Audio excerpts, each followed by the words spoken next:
Hello, hello, hello, everybody. Welcome to another episode of the Uncanny Spirits Club.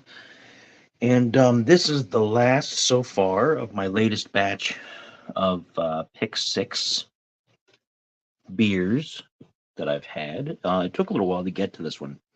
I kept meaning to do it over the last several days and days and days. And for some reason, I just didn't get a chance to. So this is the last one, and it is another from a similar brewery. This is another one from Rheingeist, and this is their Panther Robust Porter. And that's interesting. Rheingeist, of course, is in Cincinnati, Ohio, so kind of local. I gotta sneeze. Pardon me. Sneezes come up. Um, so I mean, it's a lot farther south to me, like a lot farther south and to the west. Um, Quite a bit of a drive. So not local, but it's in the same state, and that's good enough. But I had their hard tea recently, which was pretty good. I liked it better than I like the Mike's hard tea kind of stuff and the twisted tea and things like that. Um, that and this, well, I don't know about this. I haven't tried it, but that was better than the IPA from them that I had had before. So I'm gonna see how this stacks up because I like a good porter. I've never had anything described as a robust porter. It says on the back, this malty yet sneakily smooth robust porter simmers with tones of milk chocolate, carob, and light molasses. Panther is a svelte creature of the night, a midnight malt whisperer. Well, I'm a fan of porters and stouts, so let's see how this treats us this evening. Let me see if I can pry it open here with a toy sword. Ooh, lots of bubbling. Lots of bubbling there. It's a bubbling crude. Not exactly. Anyway,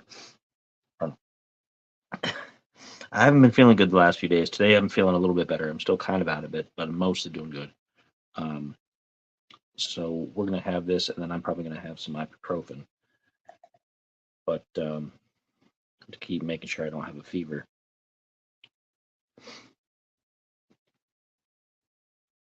Here we go. Poured right into the glass there. Solid amount of foam. Very dark. I cannot see through it in the light, so a good solid porter.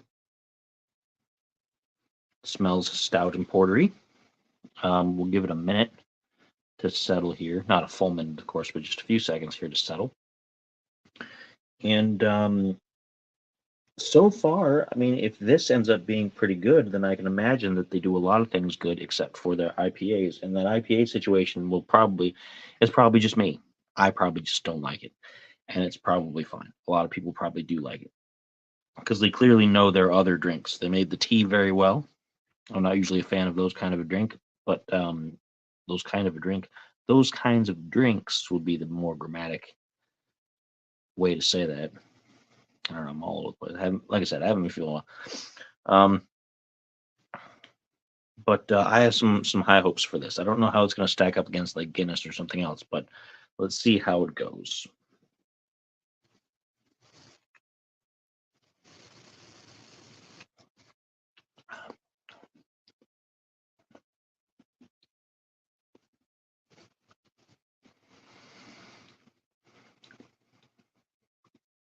Okay.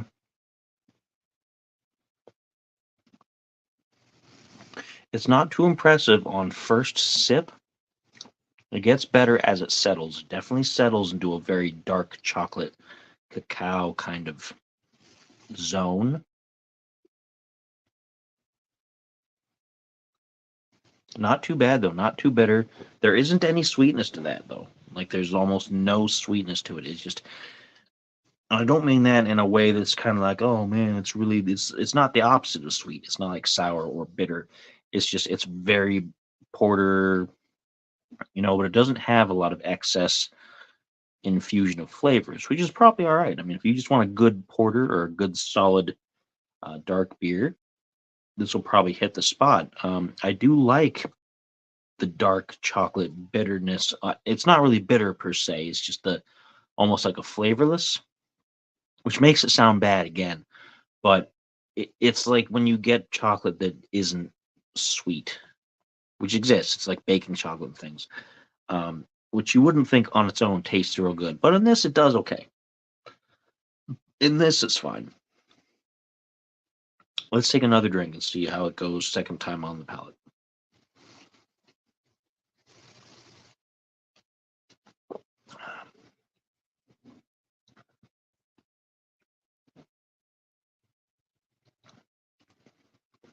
Yeah, that first taste,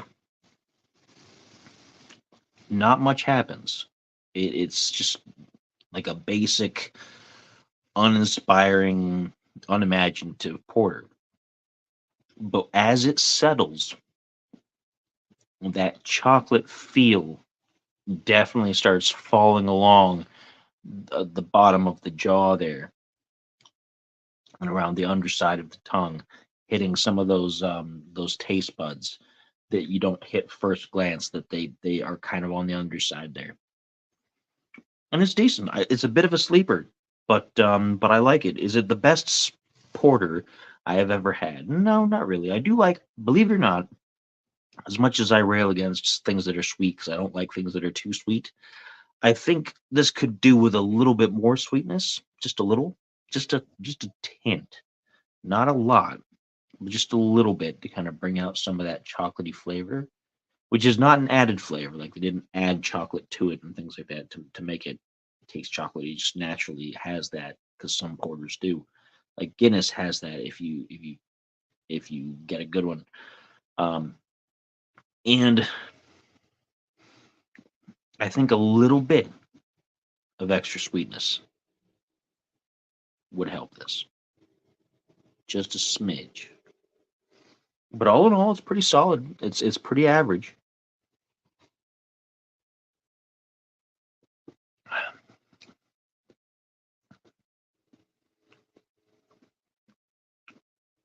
That chocolatey settling sensation is what makes this. Without that, I think it would be really boring. It would just be another stout. It wouldn't have a whole lot going for it. But that really does kind of help. It kind of brings it out and helps it stand out because it's a sleeper. It just kind of settles and you don't expect it, and then oh, that's actually quite good. So pretty good. Now, price wise, again, because this is part of the pick six, is going to be between 9.99 and 13.99 on average. Because the pick six, again, you pick six random beers from the shelf that have been separated due to falling off the truck, not in an illegal way, but just they were unloading the truck and they dropped a case. Oh, well, we got to separate the box. Um, and so they sell them at an average price. The price has been averaged to 10.99. Um, so somewhere within the range of 9.99 and 13.99 is where individually this is going to be. And this is, of course, the Rheingeist Panther Robust Porter. It doesn't give me Panther-like sensations, but I don't know what that would be like, to be honest. It's 5.8% alcohol per volume, so more than their hard tea. Their hard tea was only 5% even, so that's interesting. Usually, those kind of drinks you have a bit more because they're kind of like party drinks, and you expect people to have a few and get a little buzzed off of it. Um, but this is 5.8, and yeah, not bad. Not bad from Rheingeist. They have redeemed themselves from their IPA. Their IPA was not good. I could not say anything good about it. It just wasn't. It wasn't good. But this and the hard tea were both solid. I don't have any complaints about them. They haven't wowed me. Like I'm not like, wow, this was so surprisingly good. But they are good that I probably wouldn't mind getting them again, to be honest. So there's two more extra points to Rheingeist.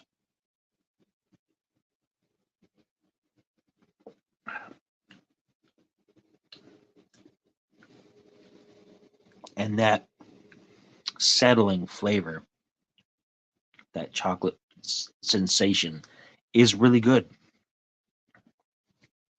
It's not super dramatic, so it could stand to be a little bit more at the forefront, but I like it. I do like it. So there you go. That's that. I will see you folks next time for episode 120. We're trucking right along since that big episode 100, since that big reveal we had. If you haven't seen it yet, go back and watch it, because it was really something interesting and something special. There was a lot that went into that.